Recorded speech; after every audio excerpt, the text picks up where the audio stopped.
మీరు రైతులేనా? మీరు నిజమైన రైతులైతే వేల ఎకరాలు ఎందుకు గవర్నమెంట్ చేతిలో పోతుంది? ఎందుకు మీరు భూసేకరణ వాటి పేరుతోటి గవర్నమెంట్ తీసుకుంటుంటే వాళ్ళకి అప్పచెప్తున్నారు? హిందూపురంలో 2800 ఎకరాలు అప్పగించారంట గవర్నమెంట్కి. ఇంకా చాలా చాలా ఏరియాల్లో ఇష్టం వచ్చినట్టు ఫార్మా కంపెనీలకి, ఏ కంపెనీలు పడితే ఆ కంపెనీలకి అప్పచెప్తున్నారు. అదేమంటే రైతులను అడిగితే రైతులు ఏమంటున్నారు? మాకు పంట పొలాలు పండకపోతే మేమేం చేయాలంటున్నారు. అసలు పంట పొలాలు ఎందుకు పండట్లేదో మీరు ఆలోచిస్తున్నారా? చాలా వరకు ఏమవుతుంది, భూసారం తగ్గిపోతుంది. భూసారం ఎందుకు తగ్గిపోతుంది? కల్తీ ఎరువులు ఇలాంటివన్నీ వాడటం వల్ల భూసారం అనేది తగ్గిపోతుంది. మరి అది తయారు చేసే వాళ్ళు కొంతమంది రాజకీయ నాయకుల పార్టీ వాళ్ళకి సంబంధించినవి ఇలాంటివన్నీ ఫ్యాక్టరీలు ఉంటున్నాయి కదా, మరి వాళ్ళ మీద ఏమన్నా తిరుగుబాటు చేశారా? చెయ్యరు. మెయిన్ ఇంకొకటి ఏంటంటే నీళ్లు సరిగ్గా అందకపోవడం వల్లనే పంట పొలాలు అనేది పండటం లేదు.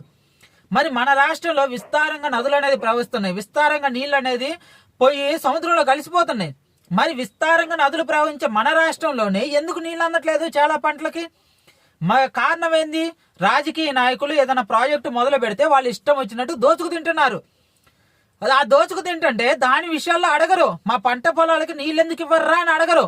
అలాంటివన్నీ ఇవ్వకుండా మా పంటలు పండట్లేదు కదా మేము ఇచ్చేస్తున్నాం అని అంటే రాజకీయ నాయకుల టార్గెట్ కూడా అదే. మీకు పంటల పొలాలు అనేది మంచిగా పండి మీరు గినక మీ రైతులు అనే వాళ్ళు మంచి పొజిషన్ లో ఉంటే మీకు రాజకీయాలు అనేది మీరు పట్టించుకోరు. రాజకీయ నాయకులతో మీకు పని ఉండదు. ఎందుకంటే ఎవడి పని వాడు చేసుకుంటాడో, మంచిగా చేతి నిండా డబ్బు ఉండిద్ది. చేతి నిండా డబ్బు ఉంటే ఈ రాజకీయాలు ఈ దొరద ఇదంతే ఎందుకులే మన పని చేసుకుందామని చెప్పి అని అనుకుంటారు. కాబట్టి వాళ్ళు ఏందనంటే మీ దగ్గర ఉన్న పంటలు పండకుండా రాజకీయ నాయకులు చాలా వరకు ఇది కంపెనీలతోటి వాళ్ళు కలిసిపోయి వాళ్ళు దోచుకు తినటం కోసం ఈ పంట పొలాలకు నీళ్ళు అందకుండా చేస్తున్నారు. అలాంటి విషయాల మీద దృష్టి పెట్టకుండా పంట పొలాలు పండట్లేదు మేము వాళ్ళకి ఇచ్చేస్తున్నాం అంటే తీరా జరిగేది ఏమైంది? సాఫ్ట్వేర్ కంపెనీలకు, ఫార్మా కంపెనీలకు ఇస్తున్నారు. వాళ్ళు ఏం చేస్తున్నారు? బాగా డబ్బులు సంపాదించుకున్నారు. మళ్ళీ ఆ డబ్బులు ట్యాక్సుల నుంచి ఎట్ట తప్పించుకోవాలని చెప్పి మళ్ళీ పంట పొలాలు కొని వాళ్ళు ఫామ్ హౌస్లు కట్టుకున్నారు. ఆ ఫామ్ హౌస్ లో కూడా ఏం చేస్తున్నారు? వాళ్ళు పంట పండిస్తున్నారు. ఆ పంట పండిస్తున్నాం అని చెప్పి అది గవర్నమెంట్ చూపించి ట్యాక్స్లే కొడుతున్నారు. అంటే మీకు పంట పండట్లేదు, కానీ వాళ్ళకి ఎలా ఫామ్ హౌస్ లో పంటలు పండుతున్నాయి? కాబట్టి మీరు ఆలోచించుకొని మీరు చేస్తున్న ద్రోహం, మీరు పచ్చగా పండే పంటలకు మీరు చేస్తున్న ద్రోహాన్ని మీరు ఆలోచించుకోండి. రైతులు అనేవాళ్ళు రైతు అని చెప్పి ఒట్టిగా చెప్పటం కాదు, మీరు ఎంత ద్రోహం చేస్తున్నారు ఏందనేది అంటే తరతరాలుగా మీకు పంటలు పండే పొలాలకు మీరు ఎంత ద్రోహం చేస్తున్నారో మీరు ఆలోచించుకోండి. వేరే దేశాలు ఉన్నాయి, ఇజ్రాయెల్ ఉంది. ఇజ్రాయెల్ దేశంలో భూభాగం తక్కువ అయినా సరే వ్యవసాయం చేయగలుగుతుంది.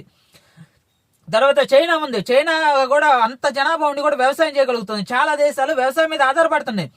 చైనా వాడు యూరియా తయారు చేయకపోతే మన దేశంలో యూరియా కొరత అనేది వచ్చింది. అంటే వాళ్ళు పంటలు పండించే దాని మీద ఎంత ఆధారపడి ఉన్నారో ఆలోచించుకోండి. దీన్ని బట్టి మీరు ఇప్పటికైనా రైతులు అనేవాళ్ళు మారి ఈ భూసేకరణలు ఇవన్నీ ఇవ్వకుండా మాకు పొలం ఉంటే మమ్మల్ని ఎప్పుడైనా ఫ్యూచర్లో ఆదుకునేది అంతే తప్ప మీరేదో ఈ పాటికి తాత్కాలికంగా మాకు ఉపశమనం కలిగించినప్పుడు మీరు తెచ్చే ఆ ఫార్మా కంపెనీలు మాకు నష్టం చేకూరుతుంది తప్ప మా తరాలని నాశనం చేస్తాయి, మా పిల్లల భవిష్యత్తు నాశనం చేస్తాయి అని చెప్పి మీరు గవర్నమెంట్ని అడగండి, బెదురు తిరగండి. అంతే తప్ప పనికి మాలిన విషయాలు అన్నింటిలో ప్రతి ఒక్కటి పౌరుషం వచ్చేది. కానీ మన పిల్లల తలరాతలు అనేది రేపొద్దున వాళ్ళు నాశనం చేస్తుంటే దానికి మాత్రం పౌరుషాలు రావు. మీరు ఇప్పుడు ఇచ్చే ఫార్మా కంపెనీలకు ఇచ్చే పొలాలు రేపొద్దున మీ పిల్లల భవిష్యత్తుకి సమాధులు లెక్క తయారైతాయి. ఆలోచించుకోండి. రైతులు అనేవాళ్ళు నిజమైన రైతులు ఉంటే ఆలోచించండి. ఎక్కడో అడపదడప ఎక్కడో కొన్ని చోట్ల మాత్రమే నిజమైన రైతులు కనబడుతున్నారు, మిగతా అంతా మోసం చేసే రైతులే కనబడుతున్నారు నాకు తెలిసినంత వరకు. ఎందుకనంటే నిజంగా మోసం చేయకుండా కరెక్ట్గా పంటలు పండించి పంట పొలాల మీద ఆధారపడే వాళ్ళు అయితే ఇన్ని వేల ఎకరాలు గవర్నమెంట్ చేతిలో బాబు, ఫార్మా కంపెనీల చేతిలో బాబు. అదేమన్నంటే రాష్ట్రంలో పెట్టుబడులు ఆకర్షిస్తున్నాం, పెట్టుబడులు రావద్దా, భూమి ఇవ్వకపోతే ఎలా వస్తాయి అని అంటే అరే ఇంకా మాట్లాడితే వేరే రకంగా వస్తున్నాయి. మీ భూమిని వాళ్ళకి ఫ్రీగా ఇచ్చేసి, రాయితీల రూపంలో ఫ్రీగా ఇచ్చేసి, సబ్సిడీల రూపంలో ఫ్రీగా ఇచ్చేసి వాళ్ళ వ్యాపారాలు వాళ్ళు చేసుకున్నారు. మన రాజకీయ నాయకుల ఒక్కొక్కటి ఆస్తి ఎంత ఉందో తెలుసా? సిగ్గు లేకుండా మనకున్న భూమిని మొత్తం వాళ్ళకి అప్పు చెప్తారు. వాడు రేపొద్దున కోట్ల విలువ చేసే కారులో తిరుగుతుంటే సొంగ కార్చుకుంటే వాడికి వెళ్ళి చూస్తారు. మీరు సిగ్గులేని వెధవలైపోయారు. అందుకని ఆలోచించండి. ఉన్న భూమి మొత్తం వాడికి అప్పచెప్పి మీరేం చేస్తారు? అడకనుగుతారా చెప్పబట్టుకొని? రేపొద్దున అన్ని టీ హబ్లు వస్తాయి, అన్ని ఫార్మా కంపెనీలు, కంప్యూటర్ కంపెనీలు అన్నీ వస్తాయి. ఏం తిని బతుకుతారు? గడ్డి తిని బతుకుతారా? ఆలోచించుకోండి నిజమైన రైతు ఎవడని ఉంటే.